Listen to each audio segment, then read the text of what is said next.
I am so grateful to be up here to receive this award so I cannot thank my family and my team and instead talk about something that's really important to me. I'd like to bring to light an aspect of our industry that has risen to the surface in the last week. It's an issue that's been bubbling since really the whole time, but this issue has a solution that each one of us in this room can participate in.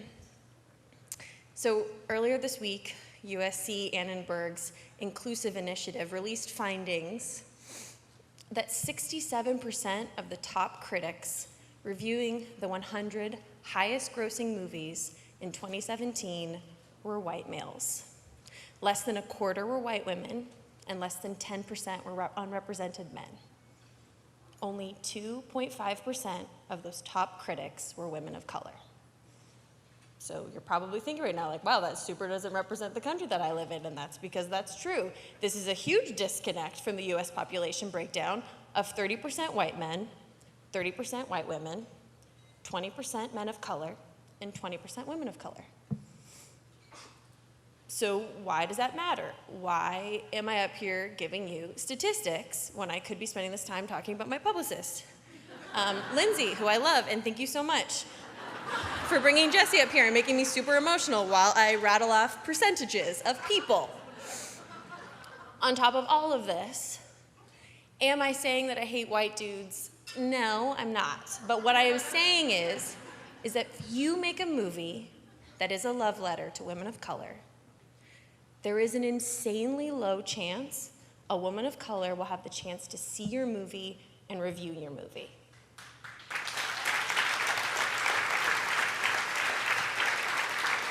And this is also not to mention other people besides white dudes like Star Wars and would love the opportunity to do a set visit. And I'm also saying I don't hate white dudes. I'm just saying we need to be conscious of our bias and do our part to make sure that everyone is in the room. It really sucks that reviews matter, but reviews matter. Good reviews out of festivals give small independent films a fighting chance to be bought and seen. Good reviews help films gross money. Good reviews slingshot films into awards contenders. A good review can change your life. It changed mine. Our industry has gone through a major growth. Thank you for clapping for my good reviews. I love that review. It's so excited to be yeah, that one time. Our industry has gone through a major growth. We are expanding to make films that better reflect the people that buy movie tickets, but they are not allowed enough chances to read public discourse on these films by the people that these films were made for. I do not need a 40-year-old white dude to tell me what didn't work for him about A Wrinkle in Time. It wasn't made for him.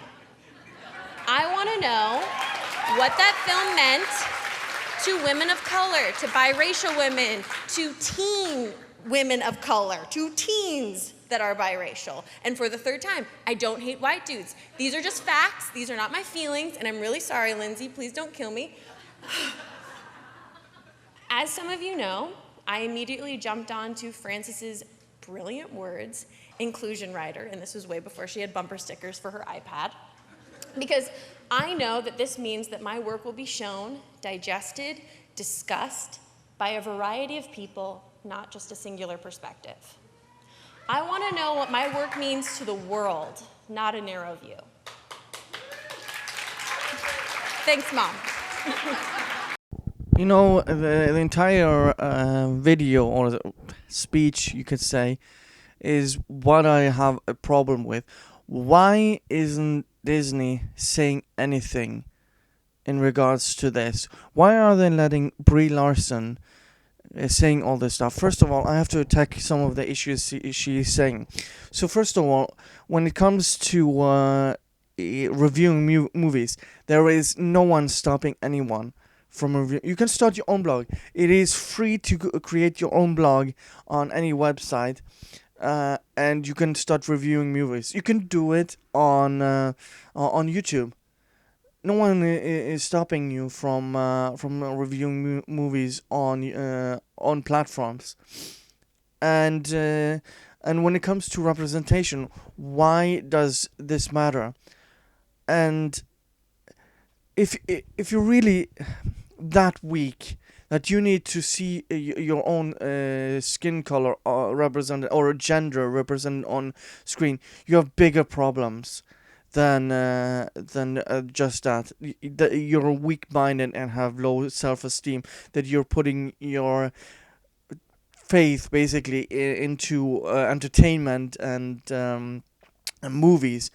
Why do you need to rely on fictional characters on the screen to help you make you feel better about yourself? That is just weakness. That is not strength. That is being a victim. And you're not owed anything in this world. You're not owed to be represented on anything. And I just can't understand this argument where you have to impose everyone else. There has to be a certain percentage of people on screen. That's not how good stories work. So let me address actually some of the things that she said in that video.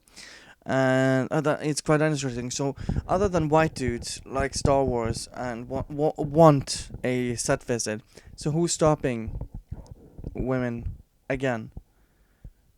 Well, what I really find interesting is that you have these people who want equity. They want people who aren't qualified for the job to get this job. And who are the people who supported and made Star Wars into what it is today?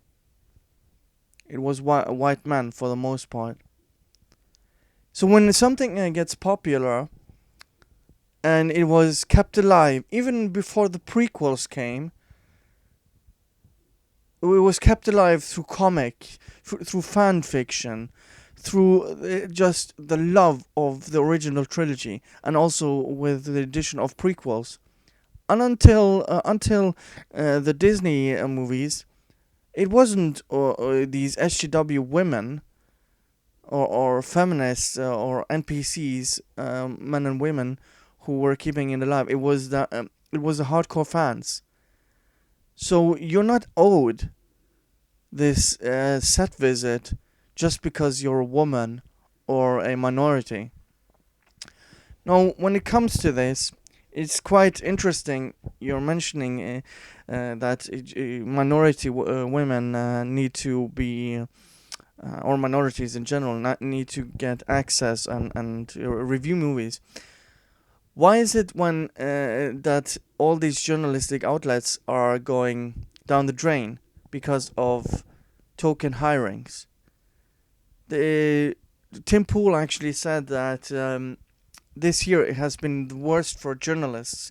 There have been more firings in January and February than in the last 2 or 3 years.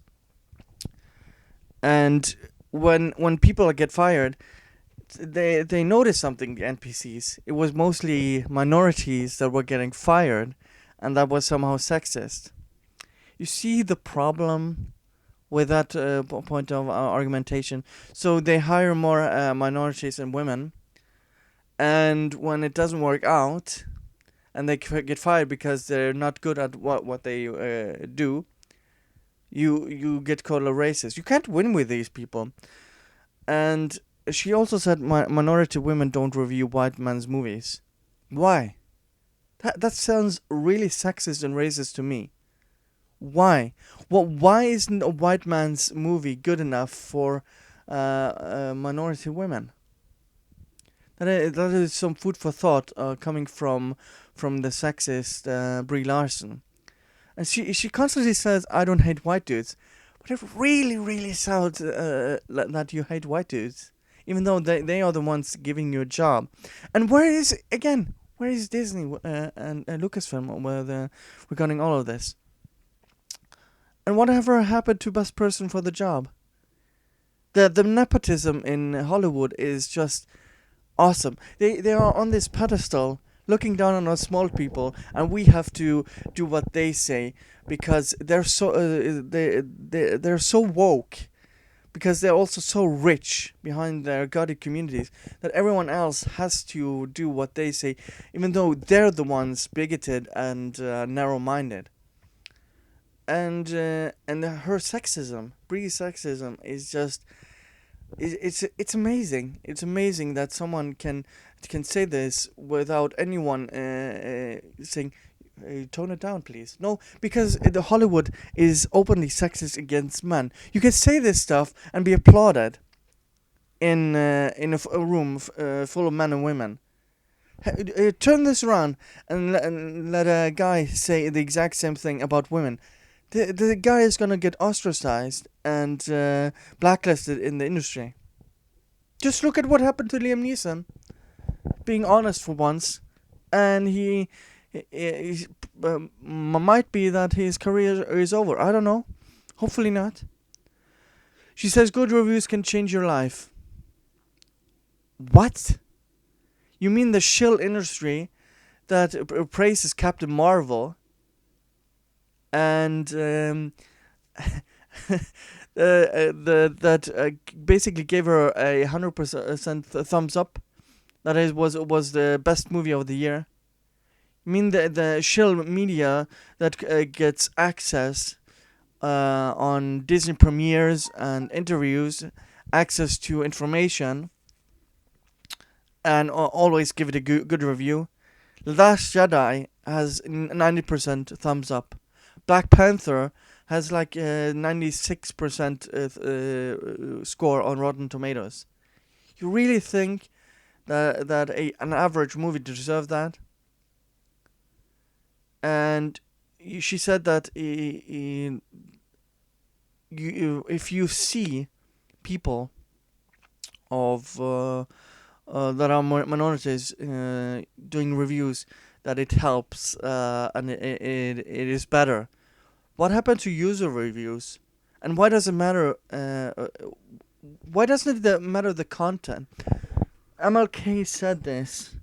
It is the content of a character, not the color of his skin. They're doing the exact opposite of what MLK advocated against. This is amazing. So I just want to play the one clip again that really stands out to me regarding this entire video. And here, I'm going to show you again. And just think about what she said, and once again. I do not need a 40-year-old white dude to tell me what didn't work for him about A Wrinkle in Time. It wasn't made for him. I want to know what that film meant to women of color, to biracial women, to teen women of color, to teens that are biracial. And for the third time, I don't hate white dudes. These are just facts. These are not my feelings. And I'm really sorry, Lindsay. Please don't kill me. So when these people say you're a racist, and you say, but I have a black friend, my best friend is black, you're still a racist. But when she says, I don't hate white dudes, and proceeds to tell you, oh, I don't care what white dudes have to say, because it's basically unimportant, because white males can't have opinions on movies like Wrinkle in Time. And by the way, white males or people in general didn't go and see that movie because it was garbage and flopped. So it doesn't matter or what people said, because people in general, or white dudes say, because people in general didn't watch that movie. And it is amazing that these people have so I don't know if they lack the self-awareness, or if they realize it, but they don't think it's racist or sexist to do this against men. It is amazing, and the world thinks she kills what the world thinks, and not just a narrow view. She's basically projecting here. She said this at the end of the video I showed in the beginning. So she doesn't care what some narrow people with some narrow views have, but she cares what the world thinks. So she contradicts herself. So she wants to know what the world thinks, but she doesn't want to have some narrow view. If you have some narrow view of people who have a certain ideological leaning, of where you just hire people with as tokens, that is a narrow view.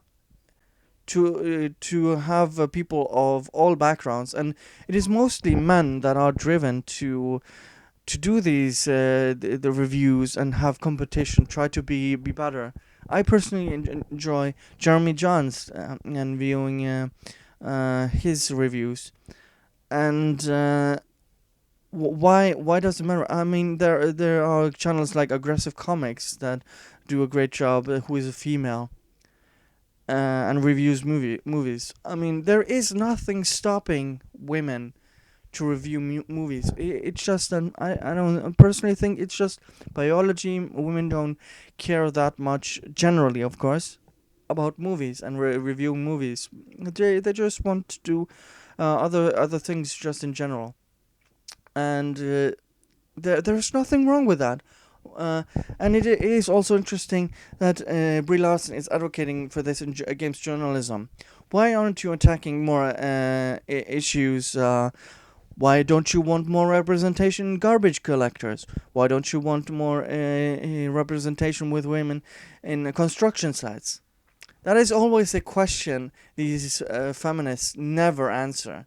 They always want the top jobs where you have a cushy job to go to sets, meet celebrities, have a jolly old time. But when it comes to hard work, sewer workers, truck drivers, why don't you want representation in dangerous and hard jobs?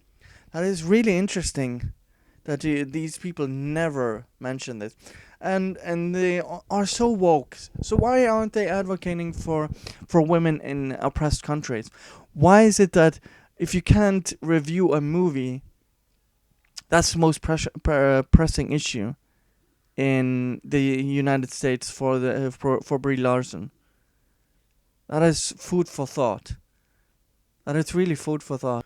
Now I also want you to watch this next clip, which really this is what I'm gonna leave on with in regards to Brie Larson, which was a more recent interview, and it shows her issues with the female experience. She wants to even promote this and this feminism. And again, when you watch this clip, just think about what is wrong with telling someone to smile, even when it is a woman or a man. What is sexist about that? Wanting people to be happy isn't a negative message, and they are so triggered by this. It is so bad for women to be told to smile. Again, I go back to Man of Steel. They told Henry Cavill and Man of Steel that he wasn't smiling enough as well. There are plenty of instances where men also get told to smile.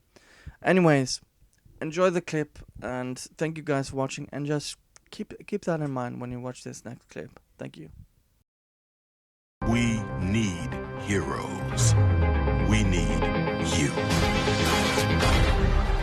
There's a moment in this movie I wanted to ask you about because it felt like so much like art imitating life, where there's this guy on a motorcycle and he tells Carol to smile. Mm-hmm. Of course, this echoed a moment we saw on social media where when the poster was released, mm-hmm. and there was this whole ridiculous to-do about the fact that she wasn't smiling. I imagine that wasn't a reshoot. I imagine that was in the movie. And no, that was just in the movie already. That was We'd in already the movie. shot that, yeah. So it was actually art predicting life. No, that's just a depiction of the female experience. That is, yeah. Yeah, that's just what it's like. So it didn't really bother me that much when I saw that was the reaction, because it's just how it goes. It was always in the script, and it's not an uncommon thing for women to hear. I think you'll ask any woman in this room, and she's, oh, don't be so sad, it's a very common thing to hear as a woman, and so it doesn't surprise me at all that it was in social media. But it's, you know, I think a lot of women can relate to that moment. Yeah, you're being let in. I'm sure you're probably like, people say that? Yeah, it happens. This is part of why art that depicts the female experience is so important, because on one hand, for women and girls, it allows us to go, oh, I have that experience too. And for those that aren't in our bodies, can look at it and go, wait, that happens to you? We got to do better.